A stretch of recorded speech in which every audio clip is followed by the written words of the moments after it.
Hai, kembali lagi bersama saya Valentino Wariki dari channel Battle atau Belajar Teologi. Pada konten kali ini kita akan membahas tentang present passive indikatif dan present middle indikatif. Bagaimana bentuk kalimatnya dan tentu bagaimana cara menerjemahkannya. Mari kita saksikan pembelajaran pada kali ini. Selamat menyaksikan. Kali ini kita akan mempelajari present passive indikatif dan present middle indikatif. Yang pertama adalah present passive indikatif yang memiliki ciri-ciri, yaitu 1. Memiliki stem present. Lalu kedua, nantinya stem akan diikuti oleh vokal penghubung O atau omikron dan E dari epsilon. O nantinya akan diletakkan di depan mu atau nu. Sementara E atau epsilonnya akan diletakkan di depan huruf lainnya, artinya selain mu dan nu. Lalu vokal penghubung nantinya akan diikuti oleh akhiran-akhiran pasif indikatif primer. Apa itu? Nanti saya akan tunjukkan di slide selanjutnya. Nah, ini merupakan bentuk akhiran yang dimaksud untuk present passive indikatif, ya. Perhatikan susunannya. Ketika numbernya adalah singular, lalu personnya adalah first, orang pertama tunggal, maka akhirannya adalah my. Sementara untuk orang kedua atau second singular, yaitu psi. Nah, ini ada kasus menarik untuk bagian orang kedua tunggal atau second singular ini, di mana ketika nantinya kita menggunakan akhiran ini, dia akan mengalami yang namanya peleburan. Ya, nah ini bentuk yang saya mau berikan contohnya dari kata luo yang kemudian ditambahkan dengan vokal penghubung epsilon dan akhiran psi. Nah, kenapa kemudian saya kasih akhirnya adalah menjadi lue? Karena ada penyesuaian secara tata bahasa di sini.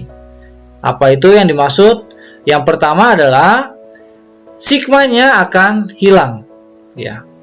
Ketika sigma hilang, maka tersisalah epsilon dan alfa yang saling berhadapan. Epsilon dan alfa ini harus melebur menjadi eta. Nah, nantinya tersisa iota di belakang, iotanya harus menjadi subscript atau turun di bawah eta. Maka hasilnya dari lue si menjadi lue. Khusus bagian ini nanti akan saya berikan penjelasan tersendiri.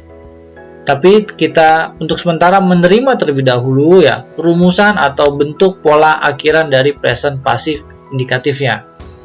Lalu untuk orang ketiga, yaitu thai, orang ketiga tunggal ya.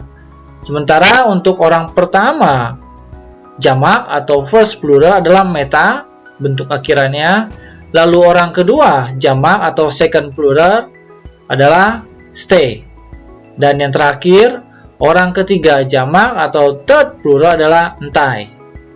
Ini merupakan bentuk atau pola akhiran yang menjadi ciri dari present passive indikatif. Ini merupakan contoh bentuk perubahan yang terjadi ketika satu kata ya diberikan penyesuaian dengan akhiran present passive indikatif. Ya, dari kata luo seperti yang kita sering gunakan di present active indikatif dan latihan-latihan sebelumnya. Menjadi contoh di sini adalah luomai yang bisa kita terjemahkan sebagai I am being loose. Nah, lalu di bawahnya lue untuk orang kedua tunggal, you are being loose, dan luetai, he atau she atau it is being loose. Sementara jamaknya pun ada bentuknya, yaitu luometa, we are being loose. Lueste, you are being loose, dan luontai, they are being loose. Jadi ada perubahan dari bentuk aktif menjadi bentuk pasif. Selain terjemahannya berubah, akhiran yang digunakan untuk bentuk pasif pun berbeda. Sementara bagaimana dengan present middle indikatif? Nah, present middle indikatif atau yang kita singkat PMI itu memiliki ciri atau bentuk yang sama dengan present passive indikatif. Ya, fungsi keduanya hanya berbeda di dalam voice-nya, di mana middle voice menunjukkan subjek melakukan kegiatan untuk diri sendiri. Jadi aktivitasnya dikenakan untuk diri sendiri.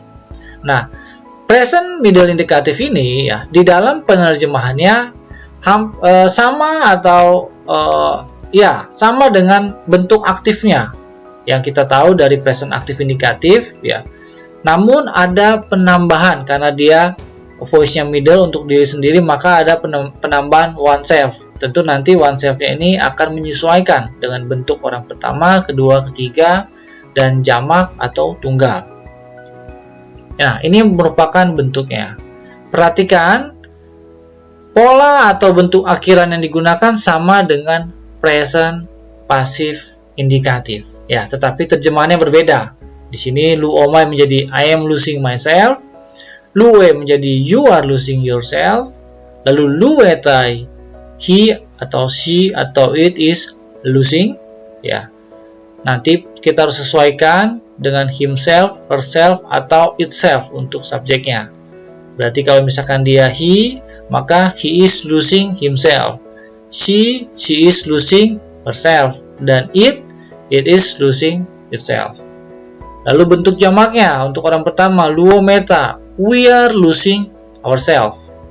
Lalu lu st, orang kedua jamak, you are losing yourself, dan lu ontai, they are losing themselves.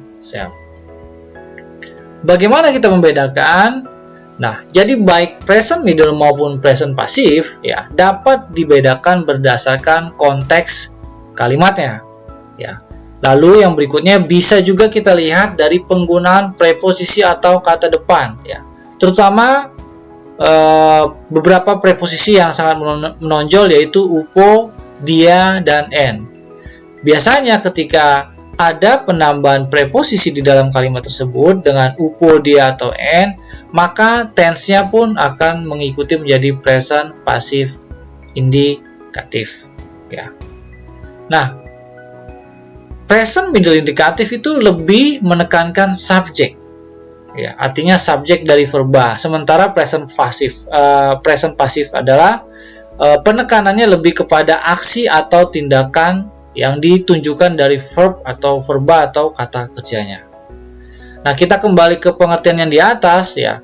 Konteks dalam hal ini ketika kita menghadapi teks yang mengandung ya akhiran my, sai, tai, meta, stay, entai yang bisa berarti present middle indikatif atau present passive indikatif, maka kita harus lihat kalimatnya. Nah, kalimatnya itu lebih tepat diarahkan sebagai kalimat dengan voice middle atau kalimat dengan voice pasif. Kita akan lihat contohnya di slide selanjutnya. Nah, ini merupakan bentuk parsingnya. Contoh kalimat sederhana dari ego baptizomai. Ya, ego kita parsing sebagai personal pronouns. Ya, lalu case-nya adalah nominatif, first singular. Lalu baptizomai adalah V itu adalah verb. Ya, strip, present, passive, indikatif ya, first singular atau orang pertama tunggal yang diartikan I am being baptized. Nah, ini merupakan contoh parsing sederhana, tapi saya akan tunjukkan untuk bentuk kalimatnya seperti di sini. Ho pistos adelphos zosetai diatu matetu tu hurio. Perhatikan di sini ada penggunaan preposisi dia. Nah, kalau kita lihat dari susunan kalimatnya setelah kita parsing atau uraikan satu persatu dan tentu ditambahkan dengan artinya supaya mudah untuk menerjemahkan, maka sekarang kita fokus atau lihat pada zozetai. Nah, di sini bentuk parsingnya seperti ini untuk present passive ya, indikatif ya, verb, V, strip, lalu present passive indikatif ya, third singular atau orang ketiga tunggal yang artinya he is being saved. Nah, secara keseluruhan maka kita bisa lihat hasilnya adalah the faithful man is being saved through the disciple of Lord. Lalu contoh yang dari present middle indikatif, anthropos o genetai dikaios ek ergon. Nah, di sini kita lihat untuk ginetainya adalah verb strip present middle indikatif third singular. Nah, dari sini maka kita lihat arti dari anthropos o genetai dikaios ek ergon adalah a man himself isn't becoming right because of deeds. Saya sengaja tidak taruh artinya biar kita fokus pada hasilnya. Lalu yang paling penting yang juga harus saya jelaskan di sini adalah contoh parsing deponent. Ho didaskalos proser ketai tos laos eston oikon. Nah, perhatikan untuk kata proseketai di sini ya. Bentuk daripada proseketai adalah bentuk dari kata kerja atau verba deponent. Ya, kita lihat di sini bentuk parsingnya verb, strip, present, pasif, ya, kasih slash atau tanda miring di sini middle. Kenapa harus disertakan dua-duanya pasif dan middle?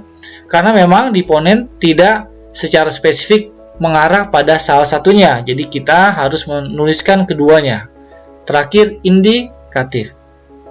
Dan tambahkan deponent sebagai ciri bahwa verb ini adalah yang verb tergolong deponent. Ya, di sini third singular. Baik, lalu kemudian artinya menjadi the teacher is coming to the peoples in the house. Mengenai deponent akan saya jelaskan bahwa deponent merupakan kata kerja yang bentuknya itu sama dengan present pasif dan present middle untuk penggunaan akhirannya daripada kata kerja.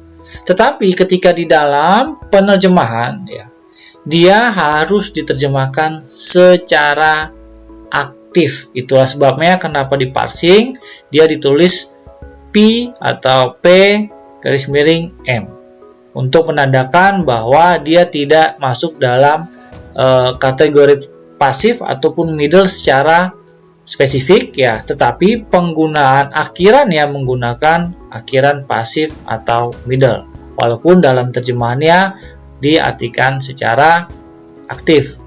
Ada beberapa bentuk atau kata kerja deponent yang seringkali buku-buku Yunani, ya, buku-buku materi pembelajaran sudah memberikan tandanya untuk pembaca bisa mengetahui atau memahami yang mana saja bentuk dari deponent.